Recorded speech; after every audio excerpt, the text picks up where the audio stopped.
तपी मिश्र को कहूँ तू जो आज ख्रीस्टान भाई भौणी मान को चैलेंज करिकिनी काउंटर करिकिनी तू जो कहूँ ओडिशा छाड़ी पड़े तू कौटू आइचु तू मूल निवासी अरे तपी मिश्र भिडियोटा भल सेयार करबे से तपी मिश्र तू आसीचु तू कौटू आसीचु प्रमाण देवी आमे होचु मूल निवासी आमे होचु आदिवासी मूल निवासी काहाको आक्षेप करिक तुम कहो ना एटी सनातनी बोली धर्म ही नहीं हिंदू हिंदू मुस्लिम सिख ईसाई ये चार्टा धर्म भारत देश रे तमें आसिकिनी टीआरपी पाई बोलिकिनी बूम धरिकिनी खेल कले एमके शुणी बोली भावुचु कि चैलेंज करिवो जदि भाई मु सत कहूची एमती किए अच्छा जदि एमके को डाकतु भिडियोटा शहे शहे भाई भाइराल करो मत खाली तपी मिश्र हो कि क्या सहित बसातु आम सबू पुंथी पढ़ी सारी सब ग्रंथ पढ़ी सारी आम शहे शहे नंगला करी तेरे मात्र सन्देह ना समस्त को प्रभु जीशुख्रीष्ण मधुबय नाम आंतरिक नमस्कार।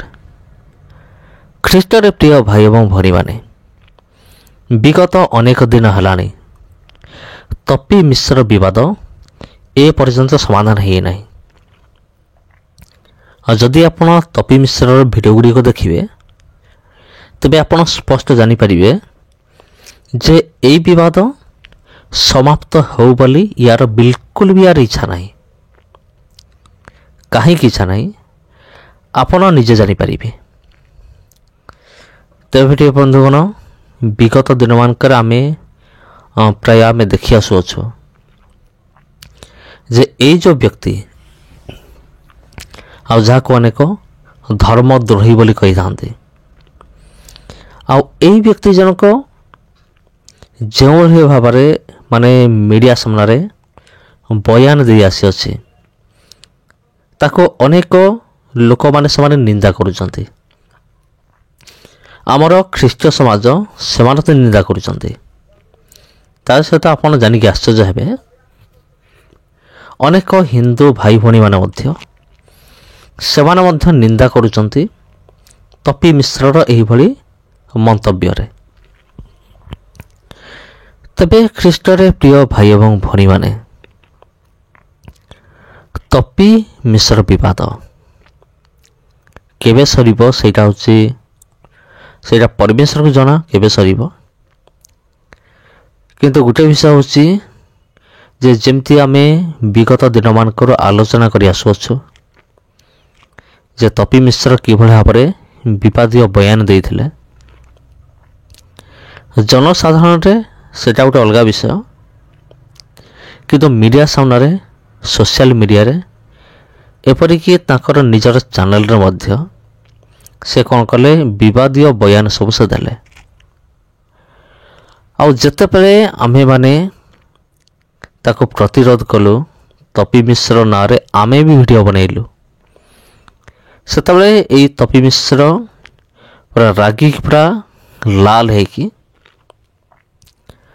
आम विरुद्ध रे आम माने ना धरी धरी कि तार निज चैनल रे अनेक किछि से कथबार्ता करिथिला। तेबे प्रिय बंधुगण आपणकर चिंताधारा कौन अच्छी अनेक चाहूँगी ए तपी मिश्र नार एफआईआर हो अनेक कमेंट गुड़िक पढ़ुले किए कहे ताकू जेल पठाओ आ किए कहे एक्शन नियो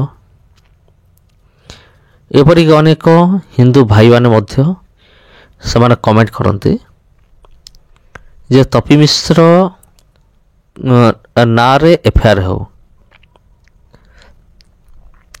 तापर आउ गोटे विषय होची तपी मिश्र एते सबू विवादीय बयान देला पर मध्य अनेक यूट्यूबर मान अछंती माने तपी मिश्र को समर्थन कला भलिया अनेक यूट्यूबर अछंती जो माने कि तांकर चैनल माध्यम रे तपी मिश्र को प्रशंसा करथिले आ ख्रिस्टियानिटी को समाने निंदा करथिले। मु देखुଥିଲି गुटे दिटा वीडियो मु देखुଥିଲି आउ आजिकल से वीडियो मु देखिया को पाउनी हुए तो जी से वीडियो अपलोड करिथिला से हुए तो डिलीट कर देई पारे ଆଉ ସେଥିରେ ମଧ୍ୟ ସେ ଭିଡ଼ିଓ ସବୁ ଦେଖାଯାଉନି। ଆଉ ଅନେକ ଚାହାନ୍ତି ଯେ ତପି ମିଶ୍ରକୁ ପୁରା ସମ୍ପୂର୍ଣ୍ଣ ଭାବରେ ଏକ୍ସପୋଜ କରାଯାଉ। ଆଉ ତପି ମିଶ୍ର ମିଡ଼ିଆ ସାମ୍ନାରେ ଯେଉଁ ଚ୍ୟାଲେଞ୍ଜ ଦେଇଥିଲେ ଯେ ଡିବେଟ୍ କରିବା ପାଇଁ,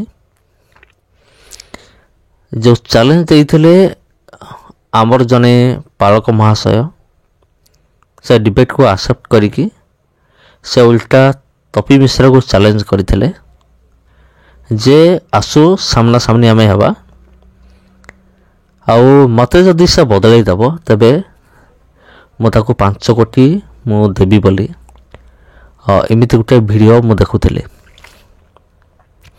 ଆଉ ସେ ଆମର ପାଷ୍ଟର ବାବୁ ଜଣେ, ସେ ହେଉଛନ୍ତି ସମ୍ବଲପୁରର, ଯାହାଙ୍କ ନାଁ ହେଉଛି ସୁବାସ ସାହାଣୀ।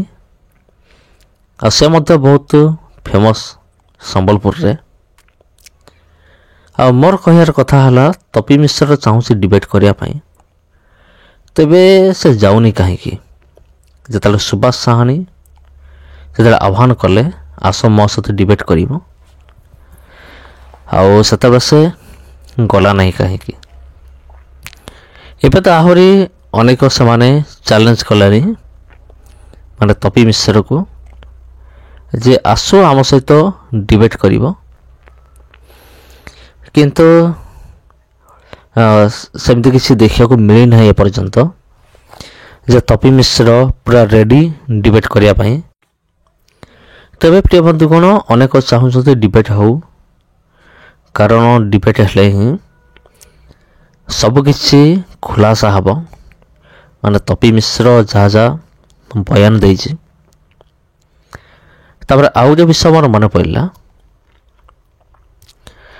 ଆଉ ତପି ମିଶ୍ର ମିଡ଼ିଆ ସାମ୍ନାରେ ଗୋଟେ ଭାଷଣ ଦେଇଥିଲେ, ଆଉ ସେଇଟା ହେଉଛି କ'ଣ ଯେ ମୁଁ ଡକେଇଛି ପାଷ୍ଟର ବାବୁଙ୍କୁ,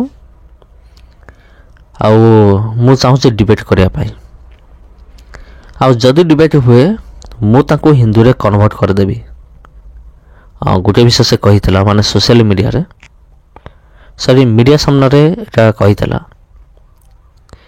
ତେବେ ଆଉ ଗୋଟେ ବିଷୟ ହୁଏତ ଆପଣ ଜାଣିପାରୁଥିବେ କି ନାହିଁ ମୁଁ ଜାଣେ ନାହିଁ, କିନ୍ତୁ ମୁଁ ଜାଣିପାରୁଛି, ମୋ ଆଖି ଆଗରେ ଦେଖାଯାଉଛି। କିଛି ଲୋକମାନେ ଯାଇଥିଲେ 2 ଜଣ, ସେମାନେ ଡିବେଟ୍ କରିବା ପାଇଁ। ହୁଏତ ସେମାନେ କୌଣସି ବାଇବେଲ ଜ୍ଞାନ ନଥିଲା, ଯାହାଫଳରେ ସେମାନେ ଚୁପଚାପ ପଳାଇ ଆସିଲେ। କିନ୍ତୁ ମୋର ପ୍ରଶ୍ନ ହେଉଛି, ଯେଉଁମାନେ ଯାଇଥିଲେ ତପି ମିଶ୍ରର ବୟାନ ଅନୁସାରେ ସେମାନେ ପୁଣି ଥରେ ହିନ୍ଦୁ ହୋଇଗଲେ କି? ତାର ଖବର ଏପର୍ଯ୍ୟନ୍ତ ଆସିନାହିଁ। କାରଣ ଯଦି ସେମାନେ ହିନ୍ଦୁ ହେଇଥାନ୍ତେ ତପି ମିଶ୍ର ନିଜେ ଭାଇରାଲ କରିଥାନ୍ତା, ମାନେ ତାଙ୍କ ଭିଡ଼ିଓକୁ ନେଇକି। ଯେପରିକି କିଛି ଦିନ ପୂର୍ବରୁ ତପି ମିଶ୍ର 8 ଜଣ ଆଦିବାସୀ ଲୋକମାନଙ୍କୁ ନେଇକି ଗୋଟେ ଭିଡ଼ିଓ କରିଥିଲା, ଯେମାନେ ଧର୍ମ ପରିବର୍ତ୍ତନ କରିଥିଲେ ପୁଣି ଥରେ ହିନ୍ଦୁ ହେଲେ ବୋଲି। ସେଇଟା ଅଲଗା କଥା, ସେ ବିଷୟରେ ମୁଁ ବି ଭିଡ଼ିଓ ବନେଇଥିଲି। କାରଣ ସେମାନେ ଟୋଟାଲ ଖ୍ରୀଷ୍ଟ ବିଶ୍ୱାସୀ ହିଁ ନଥିଲେ। ତେବେ ସେମାନେ ହିନ୍ଦୁ ହେଲେ କେଉଁଠୁ? ମୋର ହେଉଛି ଏଇଟା ପ୍ରଶ୍ନ। ତେବେ ଗୋଟେ ବିଷୟ ହେଉଛି ତପି ମିଶ୍ରକୁ ଏକ୍ସପୋଜ କରିବା। ଯେ ପର୍ଯ୍ୟନ୍ତ ତପି ମିଶ୍ରର ଦମ୍ଭ ନ ଭାଙ୍ଗିଛି ସେ ପର୍ଯ୍ୟନ୍ତ ଚ୍ୟାନେଲରେ ଭିଡ଼ିଓ ଅପଲୋଡ଼ ହେଉଥିବ ଏମିତି, ଆଉ ତପି ମିଶ୍ର ମଧ୍ୟ ଏକ୍ସପୋଜ ହେଉଥିବ। ତେବେ ପ୍ରିୟ ବନ୍ଧୁଗଣ, ଖ୍ରୀଷ୍ଟର ପ୍ରିୟ ଭାଇ ଏବଂ ଭଉଣୀମାନେ, ଆପଣଙ୍କର ମତାମତ କ'ଣ କମେଣ୍ଟ ବକ୍ସରେ ନିହାତି ଜଣାଇବେ। ଆଉ ବର୍ତ୍ତମାନ ଏଇଠାରେ ମୁଁ ବିଦାୟ ନେଉଛି, ପୁଣି ଥରେ ଦେଖା ହେବ ଆପଣଙ୍କ ସହିତ ଆଉ ଗୋଟେ ଭିଡ଼ିଓରେ, ଆଉ ଗୋଟେ ଅଧ୍ୟାୟରେ। ସମସ୍ତଙ୍କୁ ଖ୍ରୀଷ୍ଟ ପ୍ରେମରେ ମୋର ଆନ୍ତରିକ ନମସ୍କାର।